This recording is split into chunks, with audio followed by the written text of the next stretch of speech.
Manual de antiayuda. Conversaciones sobre psicología y poder, con el psicólogo clínico, psicoterapeuta y profesor universitario, Arun Oda. Hola, ¿qué tal? Estamos en el tercer episodio de este podcast, Manual de Antiayuda, y hoy día invité a esta conversación a un amigo querido, amigo, maestro, hermano, cofundador de Pranas, que llevan formando un montón de años a gente en prácticas narrativas. Yo me formé ahí, tuve la suerte de poder hacer docencia en ese espacio también, y es una persona que respeto, que quiero y que admiro muchísimo. Ítalo Latorre Gentoso, bienvenido Ítalo a esta conversa Gracias, querido. sobre psicología y poder. Qué pretencioso, ¿no? Necesario. Oye, gracias por la presentación, es muy recíproco, cada una de las palabras que dijiste. Y Gracias sí, por... cofundador de Pranas porque está Carolina Letelier también, y lo hacemos todo en conjunto. A quien le mando un abrazo cariñoso. Un abrazo cariñoso a la Caro. Caro, Igual. que fue una gran compañera en uno de los momentos de las travesías más importantes de mi vida, así que un abrazo para ella, mi gratitud y Mm. reconocimiento también. Ítalo, cuando pensé en invitarte a conversar, me motivaba la idea de poder hablar de las prácticas narrativas, precisamente porque las prácticas narrativas están colocando en el centro la discusión respecto del poder todo el tiempo. ¿Podrías contarme un poquito de cómo entiendes tú la terapia o las prácticas narrativas y cómo éstas se entraman con las temáticas del poder? Sí, puedo reflexionar en torno a eso, pero antes me gustaría también como reconocer y agradecer la invitación porque tengo certeza de que tú podrías hablar de esto también, Ujú, y priorizar y privilegiar el diálogo. ujú, eh, Tiene una riqueza diferente y de hecho es un ejercicio del poder en sí mismo, el colectivizar las voces, en este caso de tu podcast. Eh, Así que también voy a estar súper curioso de saber tus visiones o tus formas de resonar o de pensar o de experimentar cada una de las cosas que yo pueda ir comentando. En relación al poder, quizás lo primero que me gustaría decir es que voy a hablar de la terapia, del contexto de la terapia, que es un Ajá, contexto ficcional. ujú, La terapia es una institución, ¿verdad? La terapia psicológica o terapia, esto que se fue construyendo a través de, como que proviene de la medicina, ¿no? mm, Y que mucho tiempo sigue llevando el nombre de psicoterapia, de hecho, mm, y que es una ficción institucional, es un tipo de relación que se establece institucionalmente, amparado y habilitado y también animado y producido por políticas de Estado, que se vuelve un dispositivo con una determinada función, ujú, que es la función que se atribuye a eso que se llama o le han llamado ajá, salud mental, emocional. Entonces, hablar del poder puede ser muy amplio, ¿verdad?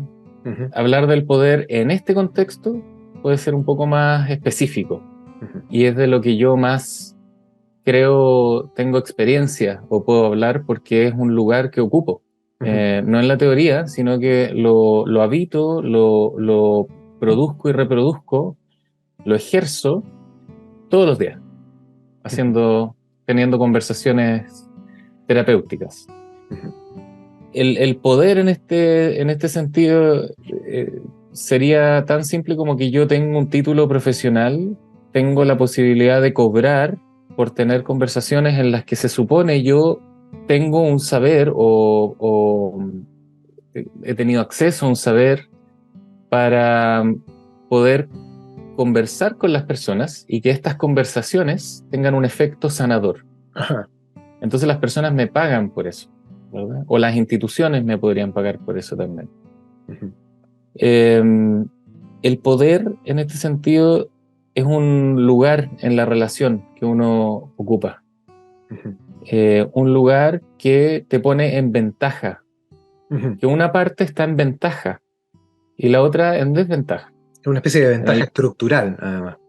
Ventaja estructural, absolutamente. O sea, ventaja de que yo tengo un título, puedo cobrar, no tengo que explicar tanto lo que hago, no tengo que explicar mucho mi posición. Ujú, Hay imaginarios sociales construidos, no por mí, sino que que exceden de mis prácticas y de mi cuerpo, que me insertan en una comunidad que la gente en general que pide terapia o que va a terapia conoce. ujú, David Epstein habla también de somos los terapeutas, los guardias de seguridad, las policías de investigaciones, las policías de los aeropuertos y los curas, quizás se me pasa alguien, ujú. de las únicas instituciones que podemos llegar y hacer preguntas acerca de la intimidad de la vida de las personas sin ser cuestionados por Claro, estas claro, preguntas que claro. estamos haciendo. Así es. Y en ese sentido estamos ejerciendo un poder porque estamos en ventaja y nuestras prácticas no son inocuas, Ajá. tienen efectos reales en cómo se moldea, se construye, se significa la vida de otras personas. Por eso es tan importante cómo ejercemos ese poder, cómo habitamos esas relaciones y somos conscientes de nuestra ventaja y de la influencia, las consecuencias de aquello que hacemos en las relaciones que establecemos en este contexto en particular. Ujú, Y quizás lo otro que podría hablar del poder o decir del poder es que no es, no es algo que tenga un valor intrínseco, ujú. ontológicamente, una moral ontológica. Ajá. No es bueno ni malo, sino que es dependiendo de al servicio de qué se utilice. Ujú, Tú eres papá, un papá puede estar en ventaja, casi siempre diría yo, en ajá. relación a sus hijes, Ujú, eh, hijos, hijas, hijes. Eh, y no podemos cuestionar, ¿verdad? Que ser papá y el ejercicio de ser papá podría llegar a ser un ejercicio de poder que haga daño, pero claro. también que haga mucho, mucho bien, digamos, o sea, que traiga mucha riqueza Ujú, a la vida de otras personas. Estamos permanentemente en estas relaciones de poder y tener conciencia de estas relaciones de poder puede ser de gran ayuda para muchas cosas, como para la lucha social, ujú, para nuestras relaciones íntimas, etcétera, etcétera. Saber cuándo estoy en ventaja y cuándo estoy en desventaja y saber qué puedo hacer desde el lugar en el que estoy, porque aunque yo esté en desventaja, eso no quiere decir que no tenga un poder que ejercer, ujú. como el de la resistencia, por ejemplo. Por ejemplo. Claro. Eh, pero tener esa conciencia nos ayuda mucho a ubicarse en el potencial de cambio que podemos llegar a tener en nuestras relaciones interpersonales. Ujú, Eh, y yo como Ítalo Latorre Gentoso a veces estoy en posiciones de ventaja y a veces en posiciones de desventaja dependiendo de muchos factores, ¿verdad? En las relaciones. Con una misma persona puedo estar en ventaja en algún en una momento misma y en desventaja conversación. en una misma conversación, Sí, exactamente. así es. Ítalo, ¿cómo hacemos para que el uso, el ejercicio de ese poder estructural, este poder que viene dado, digamos, en la configuración de la relación en el espacio terapéutico, no se vuelva un poder destructivo, no se vuelva un poder abusador, no se vuelva un poder violentador del otro, un poder invisibilizador del otro? ¿Qué, qué cuidados, qué resguardos? Estoy pensando que el primer cuidado ha de ser tener conciencia, digamos, de esa brecha de poder, digamos, ¿no? Eh, qué otros resguardos, qué otras cautelas debiésemos, en el contexto de las conversaciones terapéuticas, estar permanentemente observando, mirando, para no hacer mal uso de ese poder? Mm, Esa es una pregunta grande. No la voy a poder responder. Me Mm. encantaría poderla responder con una Eh, riqueza claro, claro, mayor claro. a lo que voy a poder, pero sí puedo responder varias cosas. Primero, que el poder o las posiciones de ventaja Ujú, tienen puntos ciegos. O sea, hay lugares que no podemos ver no depende de mí y únicamente de mis capacidades de análisis, lo que son las consecuencias de las prácticas que yo hago. ¿Sí? Eso solo se puede lograr en colaboración, o sea, preguntando a quienes están en desventaja en las relaciones conmigo. Como el punto ciego del espejo retrovisor del auto. Preguntar sería como ese espejo redondo que se pone como panorámico, no sé cómo se llama entonces. Sí, como un ojo de pez. Como un ojo de pez. Para ver más, ese ojo de pez podría ser como una analogía o una metáfora de la conversación. Como necesitamos un ojo de pez. ¿Y cuál es ese ojo de pez? Si yo no tengo ojos de pez, la pregunta. Estás ¿Cómo preguntando, está ¿está nuestra bien para ti conversación? esto? ¿Está bien para ti si hablamos de esto? Mira, tengo una hipótesis, pero solo una hipótesis. Converso con otras personas a las que les pasan estas cosas. No sé si a ti te pasa, pero tal vez me ayudaría a entender. ¿Está bien si nombramos esto de esta manera o de esta otra manera? Esos serían como acciones ojo de pez. Acciones ojo de pez. Acciones ojo de pez para poder ir mirando los bordes del ejercicio de este poder, ¿no? Exactamente. Y también, bueno, en terapia casi siempre podemos saber que estamos en una posición de ventaja. Sí. Es más común, ¿sí? No siempre. Hay otras intersecciones o simultaneidades del poder que nos ponen a veces también en desventaja. Una mujer de 25 años recién egresada, trabajando con un hombre de 55, mucho dinero y poder económico, que ejerce abuso y que se burla de ella y se burla de la terapia que está haciendo. Ahí el trazo ser terapeuta queda corto en relación a toda la otra interseccionalidad que puede haber. Eso es un ejemplo de que para no dar por sentado esto de que sentarnos como terapeutas nos hace todos siempre estar en ventaja. Claro. Porque no es tan así.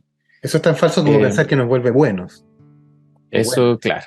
Es tan falso como pensar que tenemos respuestas y soluciones para todo, o consejos, o que nuestras vidas están resueltas, etc.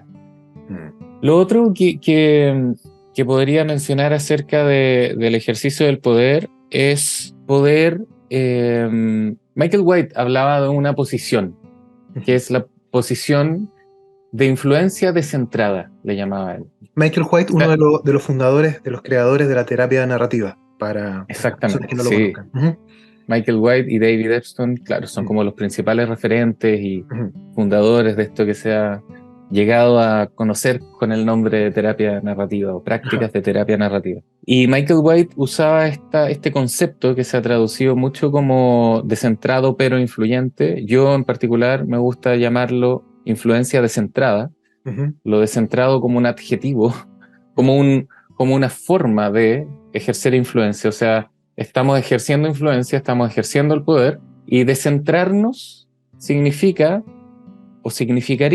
desde mi comprensión, privilegiar los saberes de vida y las habilidades para vivir de las personas que están al frente mío, con quienes yo estoy conversando, en lugar de los saberes de vida y las habilidades de vivir de la academia o de la psicología o de la cultura blanca o de la cultura profesional o de la cultura patriarcal, etcétera, etcétera. Heteronormada, cis, etcétera. Y entonces sería usar o ejercer el poder para que aquellos relatos que no han tenido espacio para ser contados, narrados, expresados, distribuidos y compartidos, sean expresados, nombrados, compartidos, distribuidos, colectivizados. Si pensamos en esto primero que mencioné del poder, de la institución, de que usamos un lugar, yo en particular tengo el título de psicólogo, pero puede ser trabajador o trabajadora social, etcétera, etcétera. Lo que tenemos, ese poder que podemos ejercer es un poder que valida ciertos conocimientos por sobre otros, y hay instituciones que son las universidades y en Chile el Ministerio de Educación, los que validan que yo pasé todas las pruebas necesarias según la institución universitaria para acreditar, ellos acreditan que yo tengo un saber. Ellos cuentan una historia acerca de quién soy yo y acerca de lo que yo puedo hacer. Ujú. Y en ese proceso también me entrenan para contar las historias de la gente. Claro. Me entrenan para contar historias que son diagnósticos, que tienen nombre de diagnóstico, son relatos nada más, Ajá. son historias. Un diagnóstico es una historia. Ujú. Me entrenan para supuestamente saber cómo enseñarle a papás ser papás o mamás ser mamás o hombres ser hombres o mujeres ser mujeres o personas, bueno, incluso enseñan, ¿verdad?, para disciplinar y para binarizar la vida, Ujú.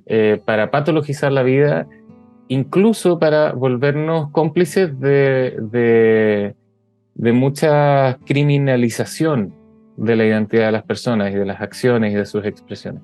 Ujú. Entonces, ¿cómo ejercer el poder de una forma responsable, colaborativa, etcétera, como que no haga daño? Es ponerse al servicio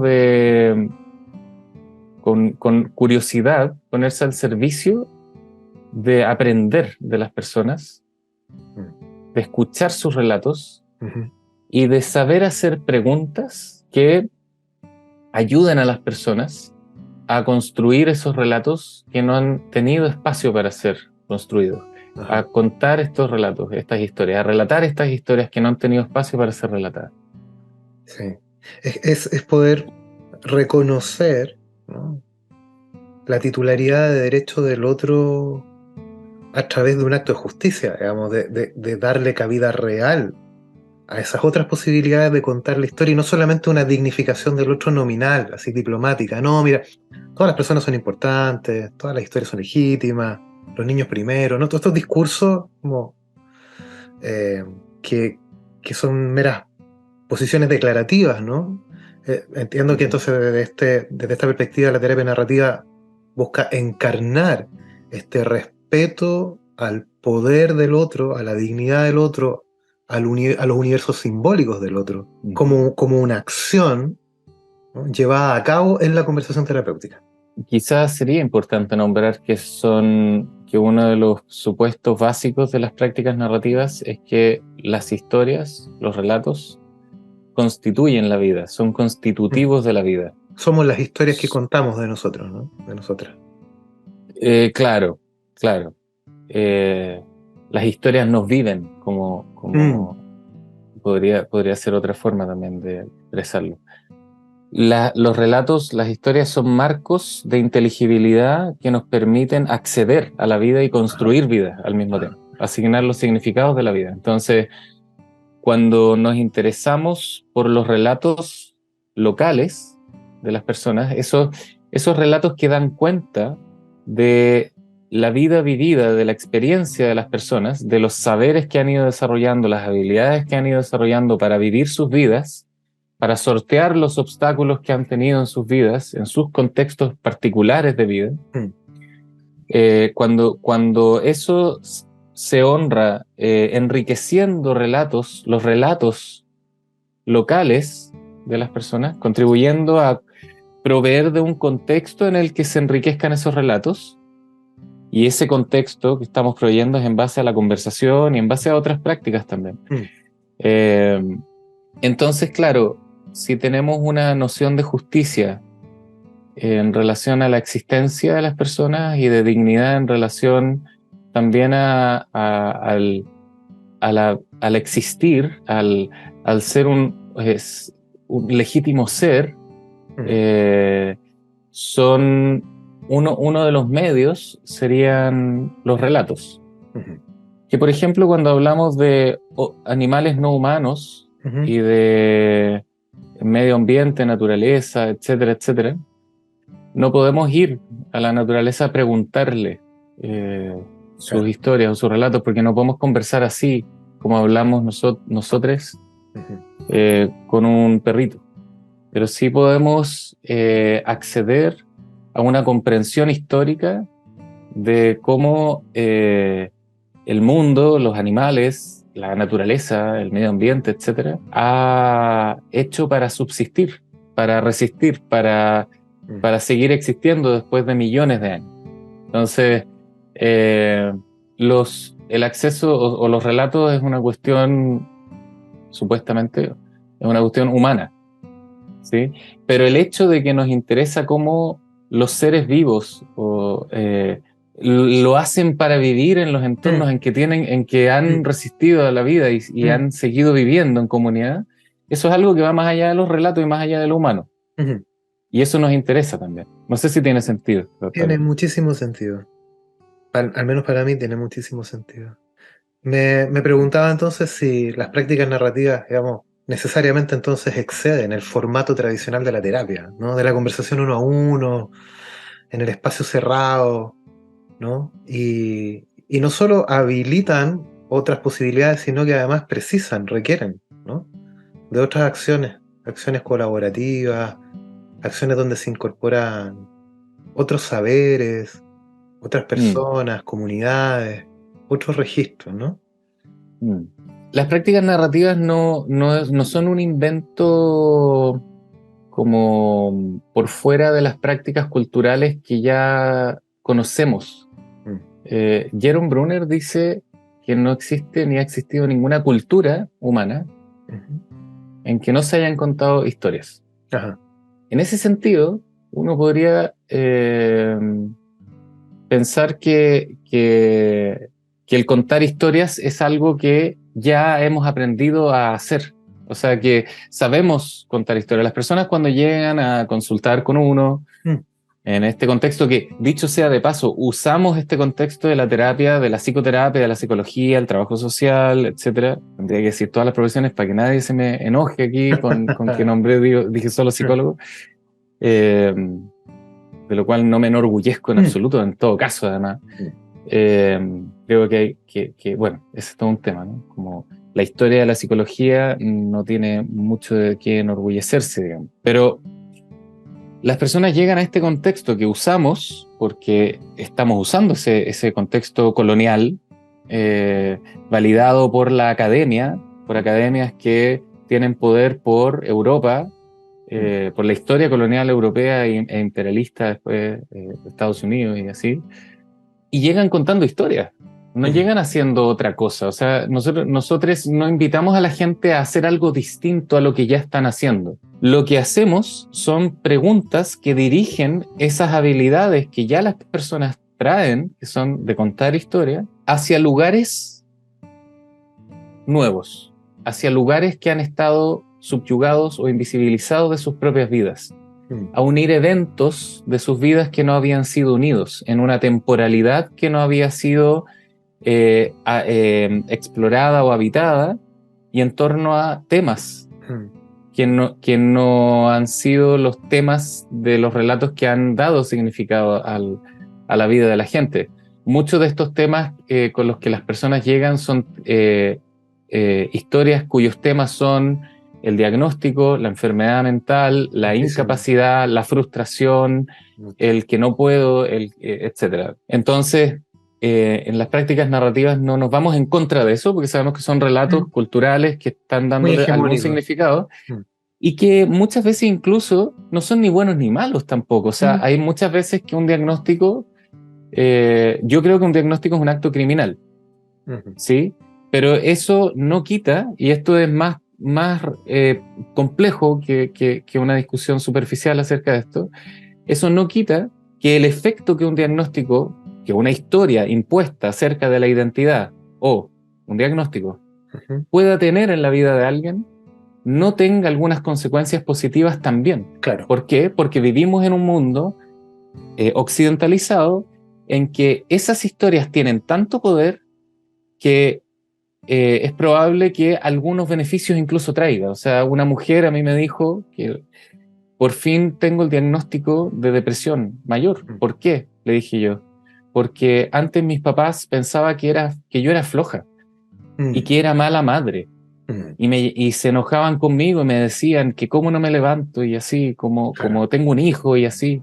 Yo me sentía una basura y quería matarme. Cuando el psiquiatra me dice que tengo depresión, mayor, mis padres por fin se enteraron de lo que estoy viviendo, de que lo que estoy viviendo es real.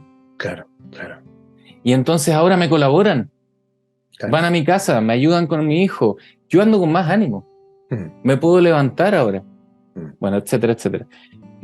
Entonces, claro, yo a esa persona no le voy a decir, esto es un acto criminal lo que hizo este psiquiatra, porque esta conversación de los diagnósticos como actos criminales es una discusión profunda y crítica, ujú, que está en las bases de la complejidad de quienes están contando los relatos de vida, quiénes son las voces que están autorizadas para contar los relatos de vida y en función de qué están esos relatos. O sea, uno tendría que preguntarse en función de qué están esos diagnósticos, qué identidades están construyendo esos diagnósticos.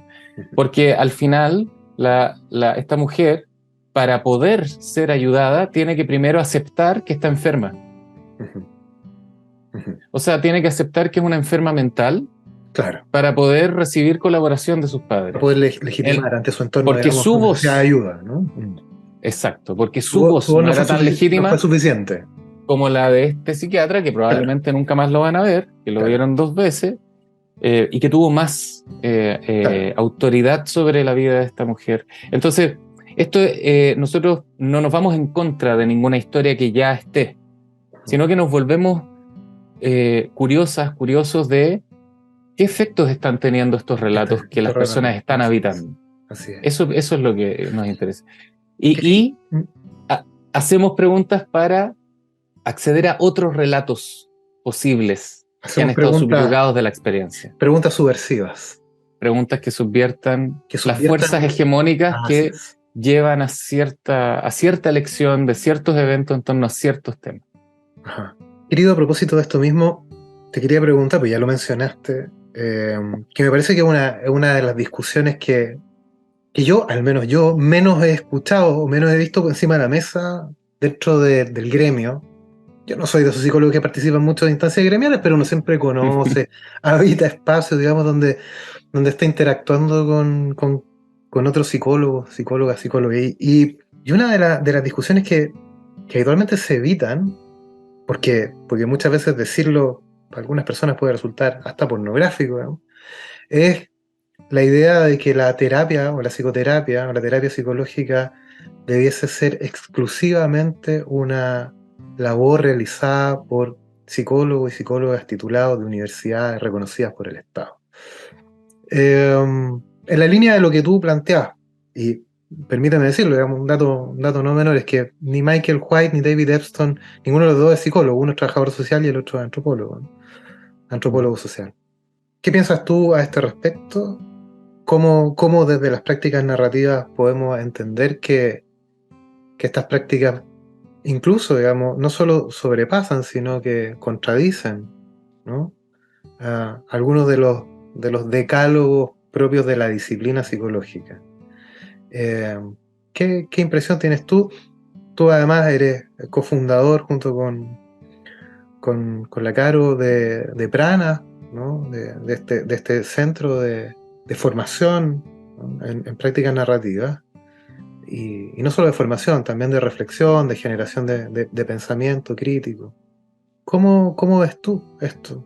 Pensando que desde Pranas también han abierto la formación en prácticas narrativas a otros profesionales que no vienen de la psicología o que no vienen del ámbito de la salud mental particularmente. Bueno, sí, en Pranas los cursos que hacemos todos los años, incluyendo que este va a ser el 10º año que hacemos el Ah, Diplomado Internacional de Terapia Narrativa, fuimos aquí como los primeros que trajimos ese curso de esa forma. ujú, Ahora hay varios cursos que varias otras organizaciones hacen. ujú. Muchas de esas personas también participaron de nuestro Sí. diplomado y muchas de esas personas no son psicólogos. Ujú. La verdad es que nosotros no tenemos idea de las profesiones de la gente que hace el curso. Ajá, No es algo que nos interese. ajá. Hemos hecho 30 versiones de este diplomado en 10 años, en distintas ciudades de Chile y en distintas ciudades de países del mundo. Yo estoy muy de acuerdo con que la psicología solo la hagan los psicólogos, y lo voy a decir en masculino. Porque así menos gente hace psicología, digamos.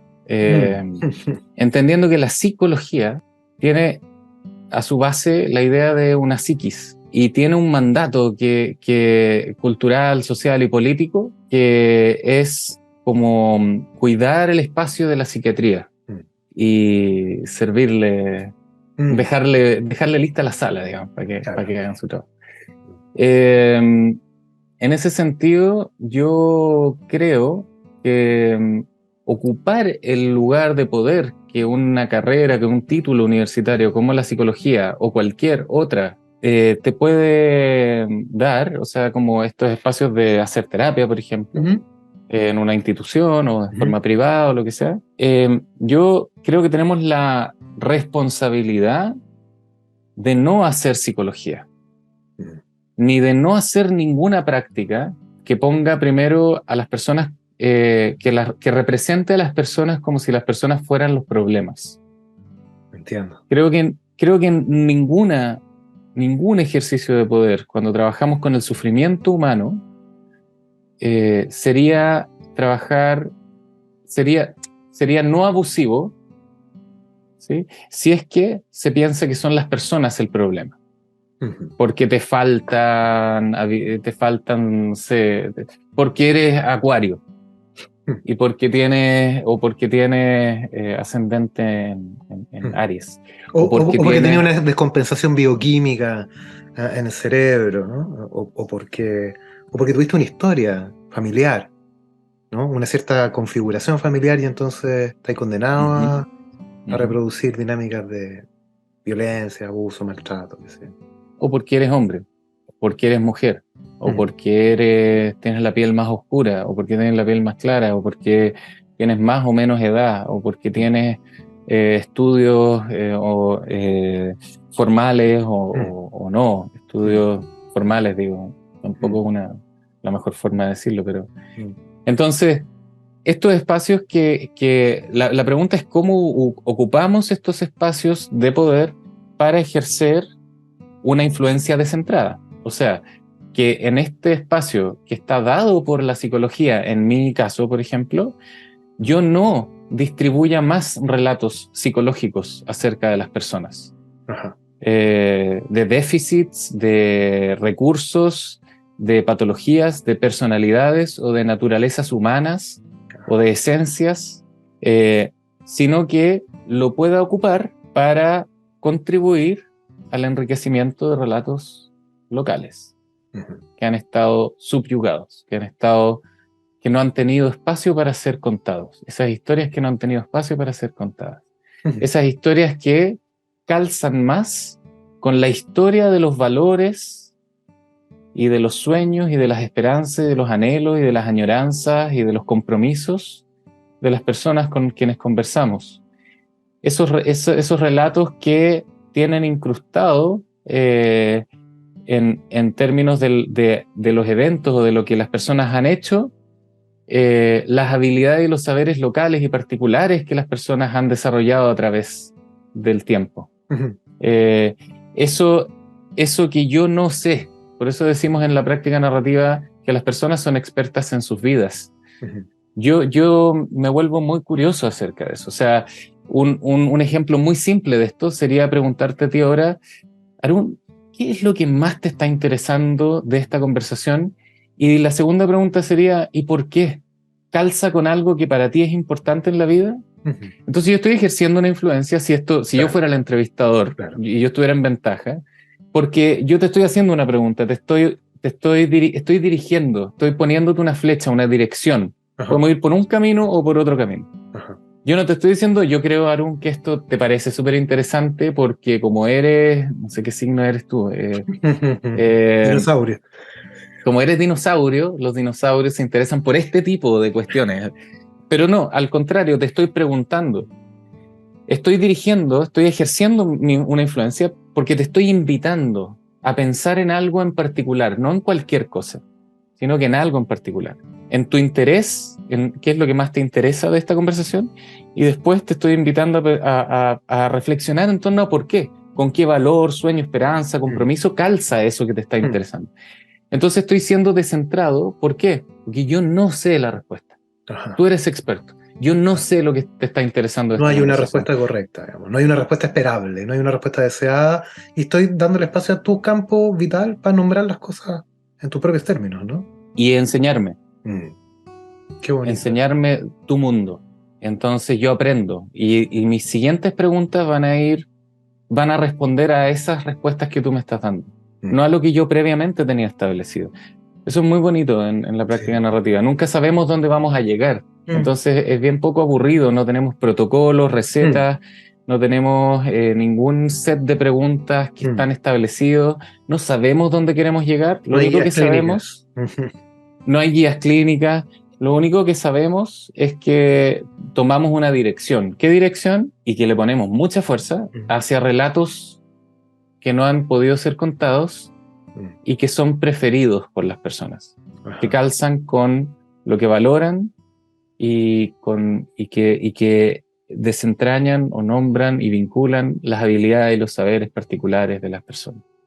Hay tanto más que decir de esto. Muchísimo. Sí. Ítalo, pensaba, a propósito de lo que conversamos previamente a la grabación de este episodio, tú me habías hablado de la posibilidad de hablar del trabajo con hombres que ejercen violencia. Y yo te decía que la idea de hombres que ejercen violencia me hacía ruido porque creo que todos los hombres ejercemos violencia. Estoy pensando particularmente en violencias patriarcales. Todos ejercemos o hemos ejercido. Algunos están más conscientes de eso que otros, y esa es toda la diferencia. ¿Cómo poder hablar o conversar en estos espacios terapéuticos con personas que ejercen o que han ejercido distintos tipos de violencia, para poder hacerle invitaciones irresistibles hacia otras formas de poder habitar la masculinidad, habitar el poder, habitar los vínculos? ¿Cómo es ese trabajo desde la terapia narrativa? Me gustaría mucho que pudiese contarnos un poquito de eso, compa. Muy feliz de hacerlo, además que tenemos este diplomado avanzado que está muy bonito porque lo centramos en este trabajo, en abuso y violencia. Trabajo con quienes ejercen y trabajo con quienes están resistiendo. Eso suena binario, ¿verdad? Y de hecho es binaria la invitación y esto de hombres que ejercen abuso, y tú mismo me lo dijiste antes, como si hubiésemos hombres que no ejercemos abuso. Claro. Y yo te podría responder como si hubiésemos hombres, digamos, porque eso también es una ficción política. El abuso es parte de la cultura en la que vivimos. Nadie, ninguna de nosotros no estamos por fuera del abuso. Así es. Que no es lo mismo que la violencia. Habría que entender una distinción en esto que justamente tiene que ver con el poder, y que esto probablemente es relevante para este podcast. Porque si dos personas se paran en un ring con pleno consentimiento, son boxeadores, ¿verdad?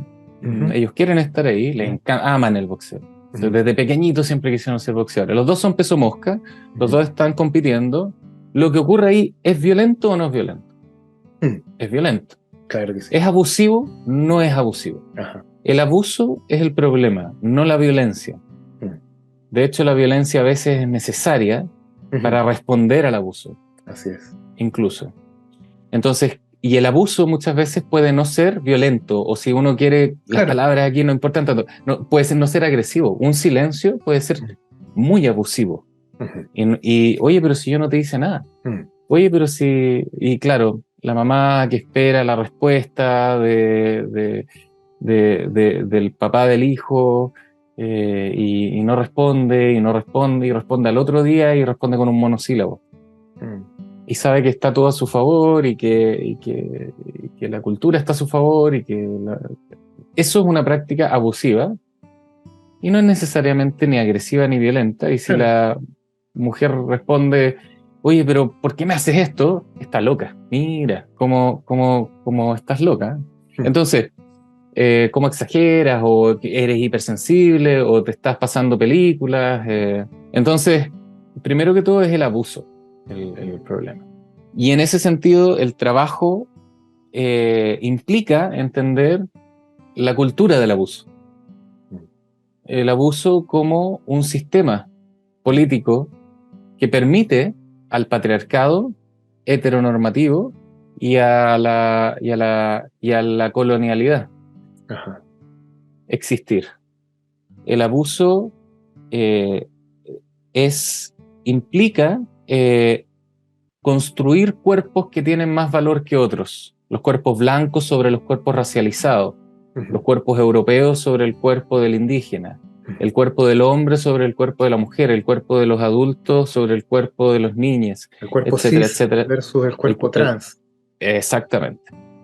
Se construyen cuerpos que tienen más legitimidad de existir en relación a otros que se construyen entonces, que empiezan a existir como cuerpos en desventaja, como cuerpos, se me fue la palabra. Subyugados.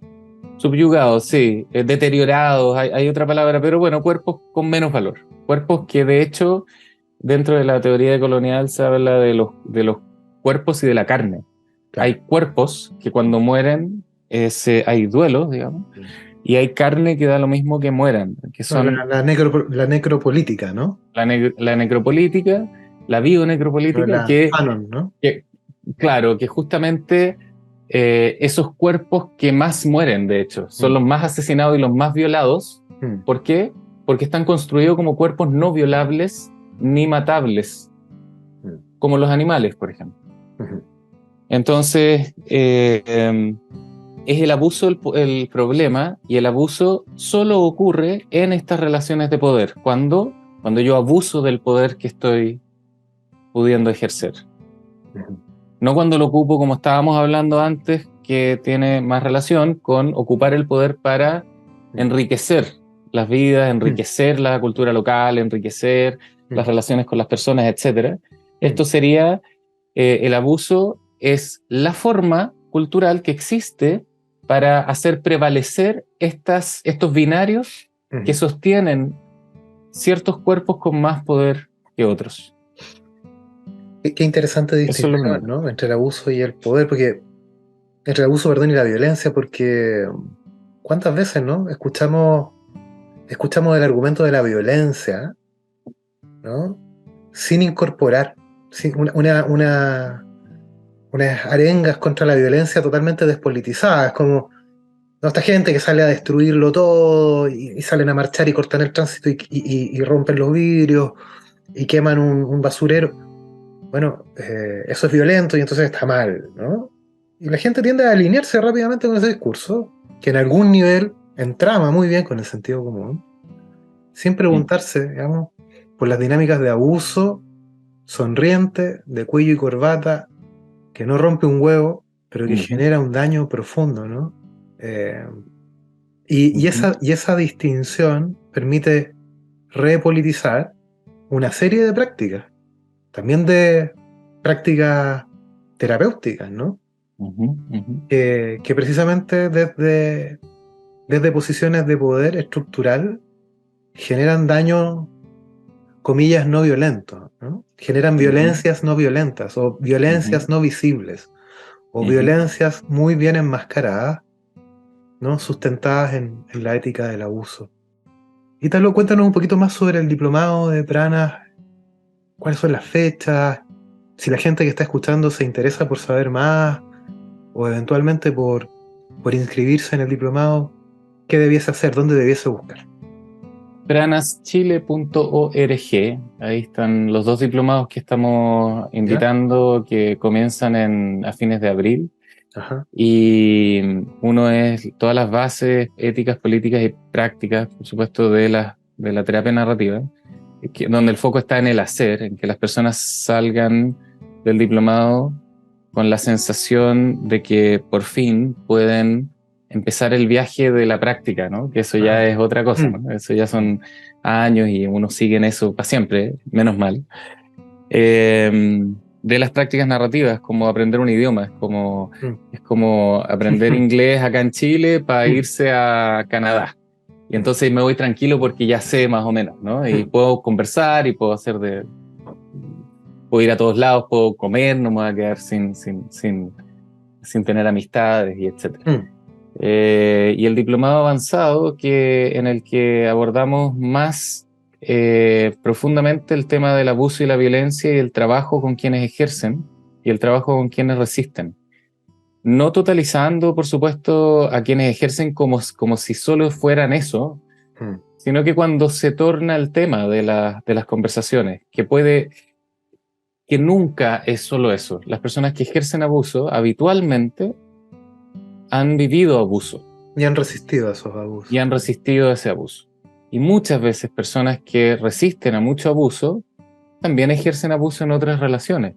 ¿Por qué? Porque es una práctica cultural que tiene mucho éxito. De lo que estabas hablando tú, además de la resistencia, de la violencia y el abuso, quería conectarlo con esto que nombré antes, que puede estar desconectado, que es la criminalización. Yo nombré la criminalización. La patologización, por una parte, en la que somos parte profundamente responsable, quienes hemos estudiado estas carreras de salud mental, y la criminalización, de la cual somos cómplices completamente también. Sí, claro. Apoyamos discursivamente estos relatos que son básicos, pobres y muy exitosos y que tienen un éxito para el fascismo mundial muy, muy importante, de toda violencia es mala. Claro. ¿Sí? Sin distinguir la violencia del opresor de la violencia del oprimido. Claro, claro. Entonces, como toda violencia es mala, y muchas veces eso se dice de una forma bastante violenta. Y ni siquiera hay una pausa reflexiva en torno a esa misma contradicción, digamos. Pero bueno, Paul Preciado quería leer un pedacito de una cosita que habla Paul Preciado, Dale. Beatriz Preciado. Dale, compa. Que justamente a propósito del diplomado avanzado y del abuso, la violencia y de todo lo que estamos hablando, me gusta mucho algo que dice a propósito de las instituciones públicas, de las escuelas, de los museos, también yo sumo aquí, de nuestro rol profesional en las instituciones públicas de salud mental. Y dice, estos son foros que producen un sistema de representación binario, normativo y de una taxonomía colonial como la del racismo. Dice, producen modos de sentir. Estas instituciones producen modos de sentir. ¿Cuáles son esos modos de sentir? El miedo, la discriminación, el rechazo, el abuso, etc. Se generan modos de sentir. Y dice, la única forma de cambiar esto es a través de la imaginación. Y las prácticas narrativas tienen un vínculo muy estrecho con la imaginación. Trabajamos todo el tiempo con la imaginación. El diplomado avanzado lo comenzamos, aquí voy a hacer una suerte de spoiler, trabajando nuestra propia imaginación, haciendo muy visible cómo nuestra imaginación ha sido reclutada por la cultura dominante para patologizar, marginalizar, criminalizar, todo eso de lo cual no estamos de acuerdo, a quienes ejercen el abuso. Y esa imaginación solo le sirve a la cultura del abuso, porque finalmente si trabajamos con hombres para que dejen de violar, vamos a terminar trabajando con menos personas que han vivido violación. Entonces, nosotros no trabajamos con personas que ejercen abuso, trabajamos en contra de la cultura del abuso. Clarísimo. Y en ese sentido necesitamos trabajar con todas las personas. Perfecto. Porque todas estamos involucradas en estas prácticas. ¿Y cómo trabajamos? Bueno, yo traje una pequeña historia, si tú quieres te la cuento, pero porfa, no sé cómo estamos de tiempo. Dale. No puedo no contarte esta historia porque es una historia que me gusta mucho. La tengo escrita, la voy a leer. No es exactamente así, la resumí un poquito. Las conversaciones reales son un poquito más caóticas, sí, claro, más enredadas, más largas. Pero un hombre de 38 años, Jorge, que me cuenta de su hija, de 6, que jugando la va a tomar y a ella, en este como juego se le cae un juguete al suelo. Ujú. En otras ocasiones, Jorge la retaba por este tipo de cosas. Le decía que era torpe o la agarraba firme y agarraba el juguete. Y en esta ocasión estuvo a punto de hacerlo, pero me dijo, pero di un paso atrás, estiré los brazos en este gesto de ¿qué le vamos a hacer, no? Como se cayó el juguete, ¿qué importa? Pero en este gesto, antes de poder hacer eso, la niña se asusta y se va hacia atrás, Ujú. pensando que la iba a retar o que le podía pegar. Entonces Jorge me cuenta esta historia, con mucha conmoción, con mucha conmoción. Y yo le digo algo como esto, ¿no? Le digo, tienes esa imagen fuerte en la mente. Me dice, no se me sale de mi mente, con mucha angustia, Ujú. con mucha impotencia y angustia. Y me dice, se le abrieron los ojitos y se quedó como paralizada, tenía mucho miedo, me dijo. Ujú. Y yo le pregunté, ¿tienes idea de qué le habrá dado miedo? Esta pregunta para gente que esté escuchando puede parecer una pregunta estúpida, ¿no? Como parece evidente. Ujú. Sin embargo, es una pregunta respetuosa, Ujú.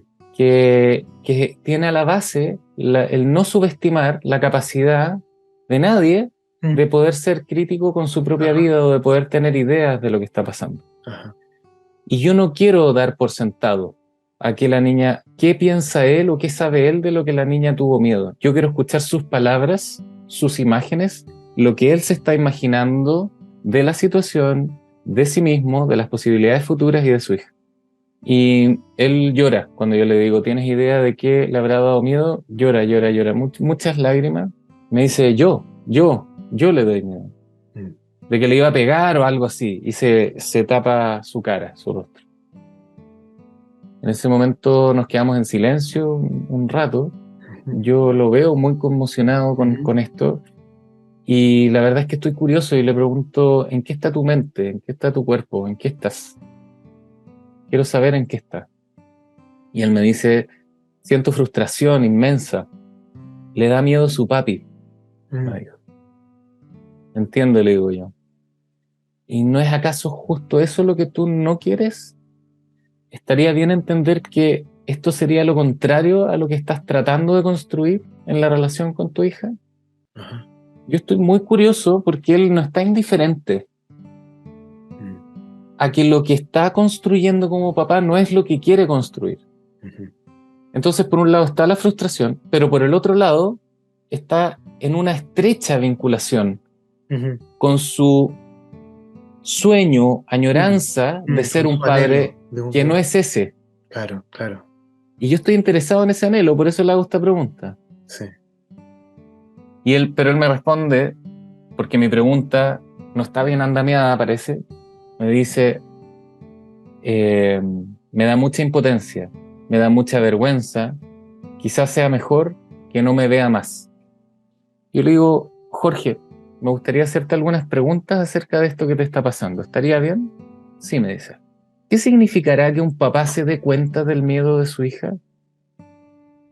¿Qué significará parar y poner atención a los sentimientos del hijo? ¿Qué significará sentir impotencia y avergonzarse de asustar a una hija? Mm. Mm. Entonces yo empiezo trato de empezar a andamiar esto que antes no andamié bien, a ser más explícito que estoy interesado en saber que parece que él no está indiferente, Mm. sino que le da impotencia, vergüenza. Y me dice que soy un imbécil. Mm. Él accede a este relato dominante. Claro, claro, Él accede rápidamente a este relato que están tan disponibles claro. por nosotros, Se transforma en portavoz de este juicio moralizante, al castigador. cual tenemos mucho acceso. Esta historia Mm. uno tiene mucho acceso, estos marcos de interpretación. Entonces yo digo, bueno, tengo que hacer algo porque tengo que hacer la fuerza, Mm. tengo que en mis preguntas tener la potencia suficiente como para que él acceda Claro, a otra posibilidad de pensar esto. sabiendo que en él habita, ¿no? Un anhelo profundo de otra paternidad. Exactamente. Exactamente. Entonces le digo, Jorge, me pregunto, ¿qué diría de un papá el no ver o no importarle el miedo del hijo? ¿Qué significaría no sentir vergüenza por aterrorizarla? Y en lugar de eso estar ciego a la experiencia del hijo o quizás ser indiferente a ella. Entonces trato de, por el otro lado, decirle, en el fondo quiero saber, tú no estás siendo indiferente, ¿te gustaría ser indiferente o no te gustaría ser indiferente? ¿Tiene un valor esto de no ser indiferente? ¿Habla de algo más? Bueno, y él me dice, se va a un lugar mucho más amplio en el andamiaje, se va a la acción, a la solución, porque aquí también estamos en la cultura dominante de las soluciones. Claro. Y a las soluciones hay que llegar Rápido. con un territorio. Claro, hay que llegar rápido. Y a las soluciones en realidad llegamos cuando tenemos un territorio de identidad rico, local rico. No es una receta de soluciones las que podemos después hacer. Vaya al gimnasio, señores. Vaya al gimnasio. Bueno, deje de comer azúcar, esa es la solución. Claro. Habitualmente se frustran esas soluciones, las personas no lo pueden hacer, porque hay que llegar ahí, con sentido. Entonces me dice, ¿el qué puedo hacer? Y yo le diría, yo supe de su historia, de cómo su papá y sus tíos y su mamá lo humillaban. Le decían bromas muy humillantes por el físico, por su poca hombría, qué amariconado, qué débil, etc. Y me acordé de eso. Y pensé que podía ser una pregunta interesante. Le dije, ¿qué hubiera significado para ti, Jorge, y tus hermanos, que tu papá, mamá y tíos se hubiesen detenido, hubiesen visto el terror en tus expresiones y en la de tus hermanos, y hubiesen sentido un poquito de este remordimiento, un poquito de esta vergüenza que tú estás sintiendo? Qué bonita pregunta, compa. Qué bonita pregunta. Bueno, ahí es cuando pudimos entrar a que él empezó, bueno, por primera vez nombró esto que le hacían sus tíos, su mamá y su papá como tortura. Pero además, abrimos una grieta, y por eso te quería contar esta historia, a que él tuviese la posibilidad de imaginarse a sí mismo desde otro territorio, desde otro lugar posible. Abrimos una puerta e inoculamos curiosidad genuina de él mismo hacia su propia vida. Pudiendo mirar la vergüenza ética, como dice Rob Hall, ¿no?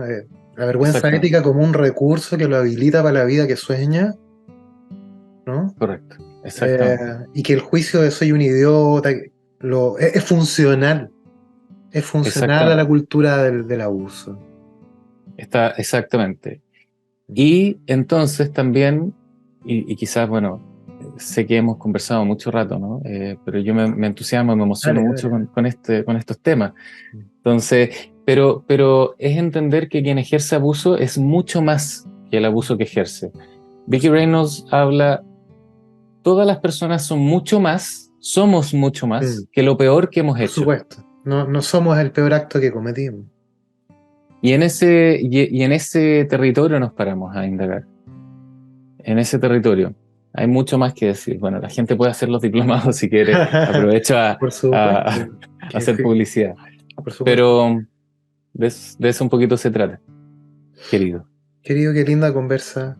Qué bonito trabajo. Cuánto aprendo cada vez que converso contigo. Cuánto vuelvo a mirar este oficio, ¿no? A mí me gusta llamarle a este trabajo que hacemos un oficio, más que una profesión, porque además como los oficios es algo que no es inacabable, digamos. Uno está permanentemente cuestionándose, preguntando, aprendiendo, errando.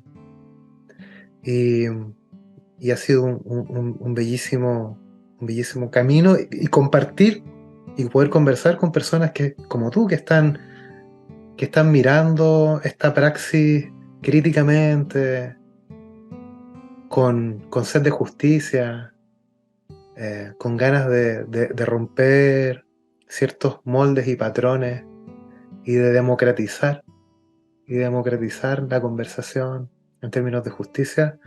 A mí me vuelve a convocar siempre. Y por eso que eres el primer invitado a estas conversaciones de podcast. y Y nada, quería pedirte una cosa para terminar. Sé que podríamos conversar horas y horas como nos suele suceder cuando nos encontramos. Así es. Eh, pero te quería, porque además sé que te gusta mucho la música, Mucho. haces música frecuentemente. He tenido la posibilidad de compartir contigo también de esos espacios musicales. Y te quería pedir que eligierais un tema. Que eligierais un tema para tirar al final del podcast que te Mm. resuene de lo que hemos estado hablando, compa. Un tema del matcha y el bloque depresivo. Uja, esa. Que, que para mí ha sido un tema salvavidas, un tema muy hermoso que la verdad es que no sé quién lo escribió y tengo toda la impresión de que fue el matcha porque por la letra, por cómo organiza las palabras y así, Claro, pero tiene un puede que no fraseo sea muy de ver. particular el match. Sí, sí, sí. Y que se llama Ven aquí a entibiar mi corazón. Qué belleza de tema. Qué belleza de tema, compa. Ya, vamos a entibiarnos el corazoncito entonces con el matcha y el bloque. Y gracias, compa, por esta conversa, por lo que estáis haciendo, por lo que llevan años también haciendo con la Caro, ¿no? En este proyecto de Pranas, eh, por el coraje, por la consecuencia que han puesto en juego en esto. Eso es algo que se agradece y se valora profundamente. Han sido un faro para mucha gente, que ha ayudado a tomar decisiones, han acompañado a muchas personas también en el ejercicio de la praxis terapéutica, para poder tomar posiciones y tomar decisiones respecto de este oficio, entre los cuales me incluyo. Así que, compa, un abrazo grande, largo, apretado, esperando que se materialice pronto. Muchas gracias, querido. Yo no puedo no decir que esto es muy recíproco. Y tú eres de los faros también que le dan sentido al trabajo de Pranas y que lo hacen posible, como un trabajo independiente, no institucionalizado, sin apoyo económico de ningún tipo. Entonces, eso ha sido muy lindo y muy difícil Sí, sí. hacerlo durar tantos años. Y eso no sería posible sin la gente que se la juega muchas veces por tomar un diplomado en una institución como Pranas en lugar de la Universidad de Chile o qué sé yo, o que lo toma en la Universidad de Chile y también en Pranas. Ujú. Y de todas las inspiraciones y de todos los aprendizajes y de los errores y la gente que nos ha dicho, a mí me ha dicho, Ítalo, la cagaste. Y yo tengo esas memorias y he crecido muchísimo con eso. Es muy colectivo, es muy difícil Mm. no entenderlo así. Y se ha Así que transformado, además, gracias. Prana se ha transformado en una comunidad también, en una comunidad de gente muy amorosa. Sí. Sí, y debiera decir que no es la comunidad Pranas, Mm. es una comunidad de gente que ha hecho el diplomado Sí, sí, Pranas sí, una comunidad y que, narrativa. sí, exacto, una comunidad de gente con mucha resonancia en querer las cosas más justas, en Mm. querer construir y aportar con un mundo en que quepan muchos mundos, como Así es. El otro día, el otro día, hace un tiempo atrás, un amigo, un compañero narrativo, el Rafa. el Rafa Gresner, se despidió en una conversa de esta forma, que es la que voy a elegir para despedirme de ti, compañero. Abrazos narrativios. Sí. Abrazos narrativos. Bueno, compa, nos vemos. Chao, Un chao. abrazo. Chao. Abrazo. Gracias. Si deseas contactar al psicólogo Arun Oda para solicitar una hora de psicoterapia online, puedes visitar su página web www.arunoda.cl, contactarlo por WhatsApp al +569 94 77 48 06 o buscarlo en redes sociales.